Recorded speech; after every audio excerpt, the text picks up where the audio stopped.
Man, seeing this banner takes me back, guys. Takes me back almost 3 years from here. We just did an Ether Raids retrospective, but this video is gonna be a Orbs retrospective? No, more like I'm gonna help you guys save your orbs, alright? Let's do that. Let the lesson begin. Hey guys, Akariss here, bringing another Fire Emblem Heroes video. Today's video is going to talk about orbs and why you don't have more than 100, or why a lot of people don't have more than 100. This seems like a common pandemic when it comes to just gachas in general. I've played a few, I've seen different communities, and saving is hard, man. But that's just the nature of gacha. So I've done a couple of these videos in the past before, but I want to make it a little bit more structured just by giving you some perspective.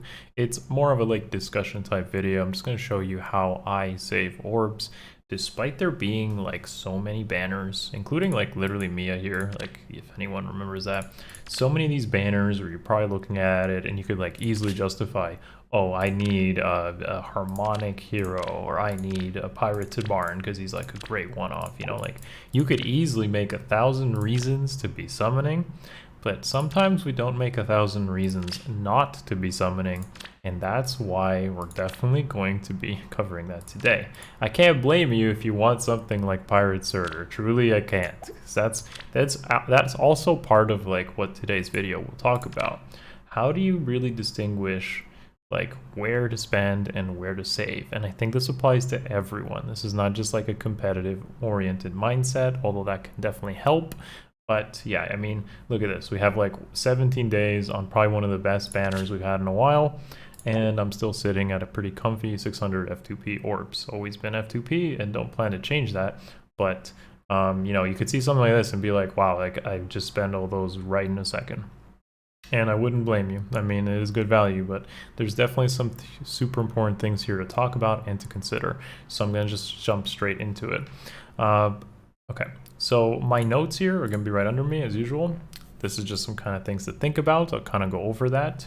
But the most important thing, when it comes to saving orbs, guys, the 100% most important thing to talk about or to think about is having a goal in mind. It doesn't really matter whether you're competitive, casual, whatever, F2P, pay to win, it doesn't matter. This applies to everyone. When you have a goal in mind, and especially in a gacha game, you can easily save your orbs towards, or save your premium currency towards that goal in mind. It's really easy, actually. Just simply looking at this banner, for example.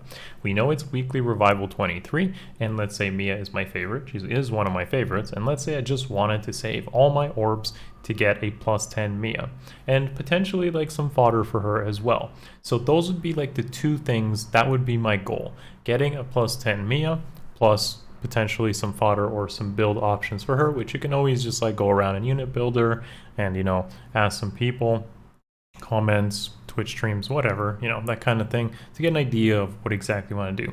This really ties into the literal yesterday's video about how people use their favorites and such.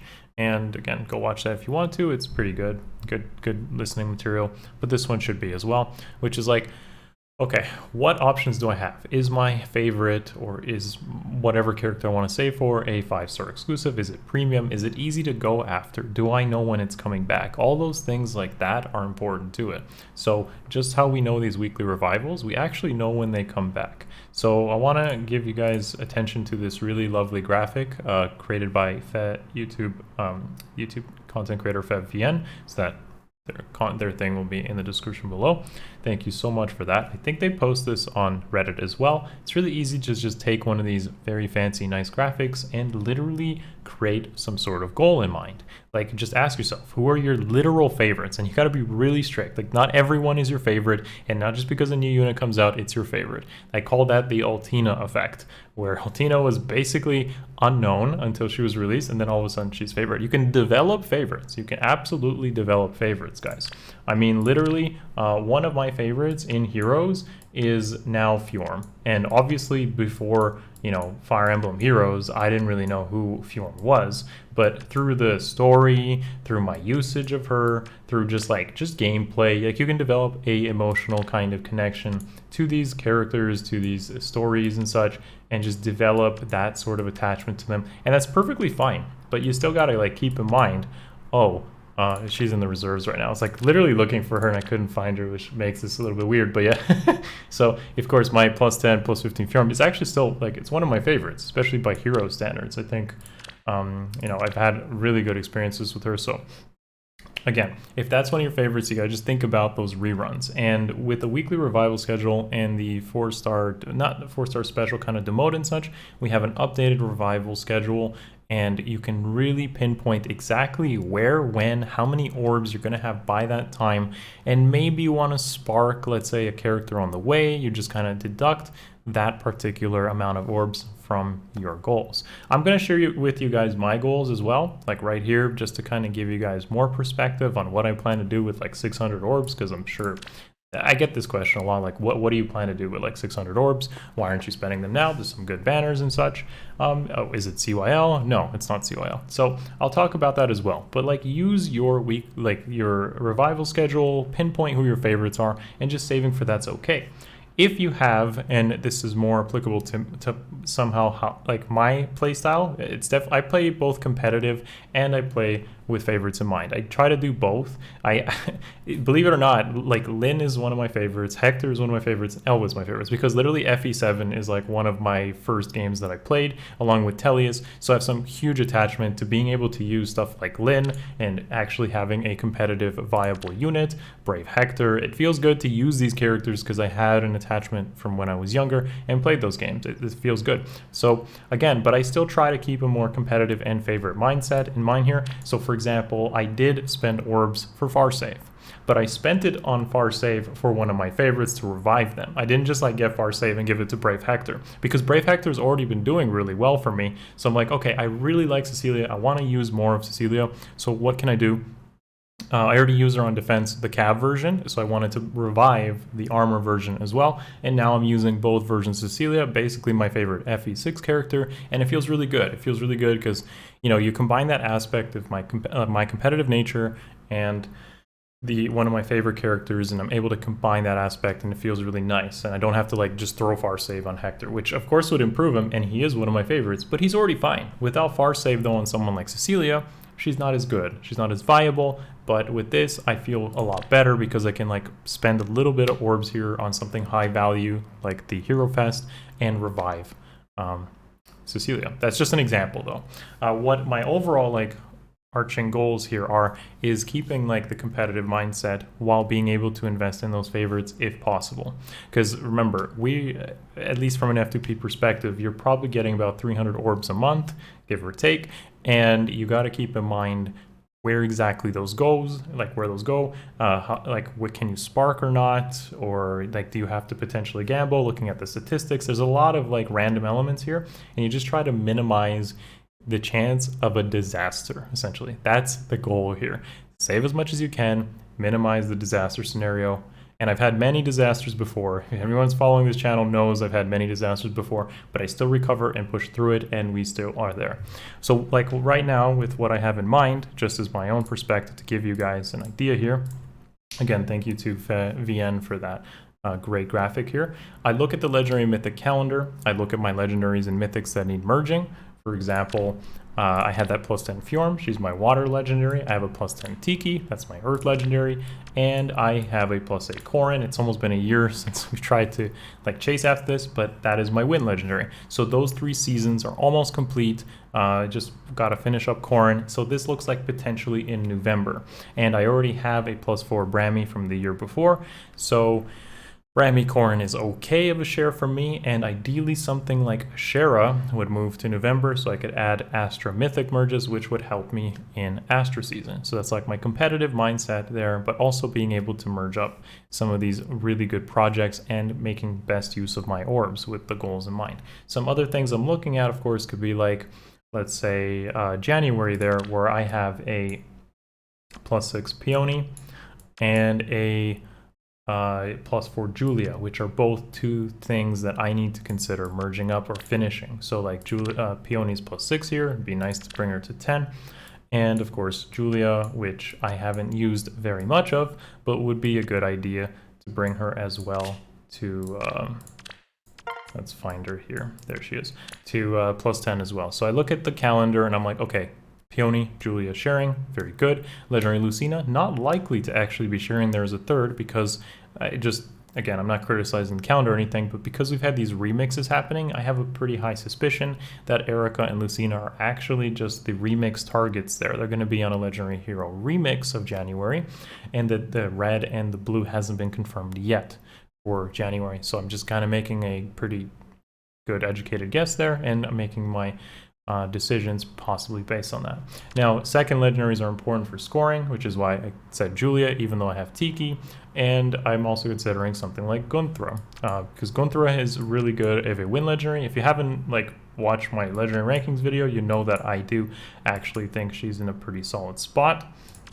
And I don't even think she's in my barrack. She's probably in my reserves, so I can't even show you guys. Oh, there she is. So yeah, she's plus 2, and this is like back in the Summer Xander days. So I would think, you know, I think like when it comes to remixes and sparking, it's very important to be able to maybe consider that as a long-term option. So like she's going to be coming back on these remixes over the span of a year, and I can accrue a single copy or two, depending on how Gacha treats you, over the span of a year and potentially finish her out with G Dual Cavalry 4, and that would be a second win legendary.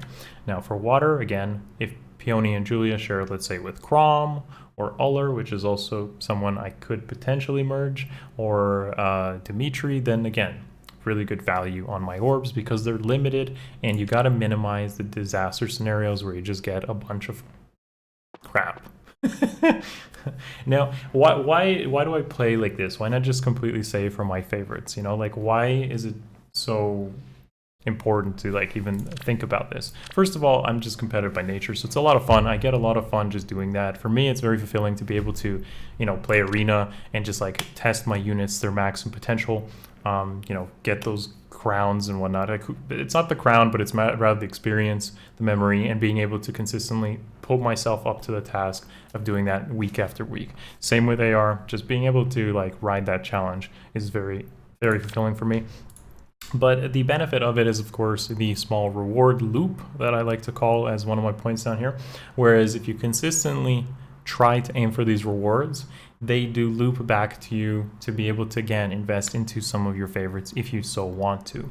So let's say the papers, the fruits, the orbs, whatever. They're very minimal, like it's really minimal, but like over the long term, it has mattered. So obviously 156 crowns, you know, that's like 70 some orbs if you're tier 20.5, and 156 orbs if you're the difference between 21 and like someone who's 20 or 19.5 as an example. Again, I'm not trying to justify that as a reason to go for competitive, especially if it's stressful or not fun. It's just very minimal things. In AR is definitely more like valid, because in AR grails, you can't like purchase these, you can't buy them, and it's like, you know, they're limited. So if you had some favorite grail units, then it's actually pretty important to try to get as many mythic merges as possible and get yourself up to those higher rankings whenever you can, so that you can get as much grails as you can, but flowers as well, so you can invest. So it's a reward loop. The more you try, the more you get, and the more you can bring back into a multitude of favorite heroes as you wish. So this is like my perspective. It keeps me goal oriented and keeps me saving orbs, and I have literally zero urge to like summon right now, considering even the 600 orbs. There's very important things to also consider, like seasonal reruns here that I don't think I mentioned, and probably some other things. So like in the comments below, let me know if I missed something, of course. But like seasonals like Lynn come back after a year, or on their double seasonals, and you want to of course consider that. For example, Lynn here is going to rerun in November. I got to finish her up, 2 more merges, so I'm saving orbs for that in November as well, along with the other things I mentioned with you guys. She scores well, she's one of my favorites, she's fun to use. She's not that meta relevant, considering people just throw dual hindrance and 7 dual heroes now on their defense, but generally speaking, of course I'm exaggerating, but you know, it's still fun to use her, at least in arena, and I'll continue using her there if nothing else. So that's fun. I can like save my Forma soul, for example, for potentially something meta relevant or a favorite.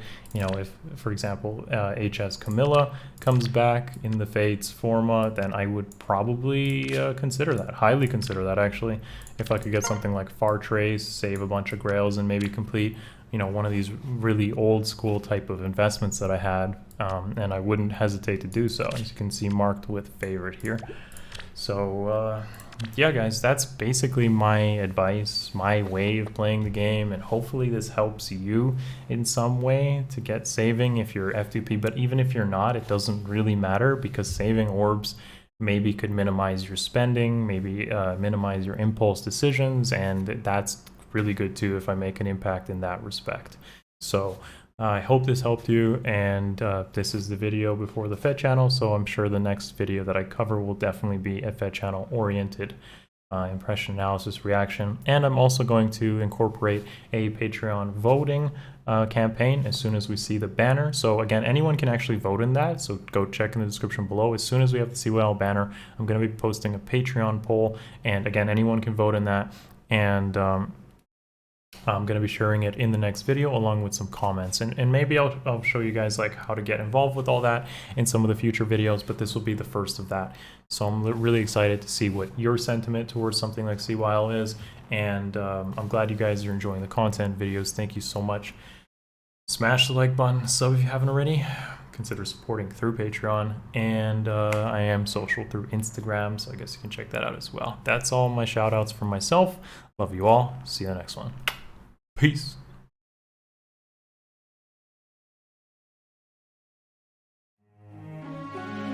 It's over.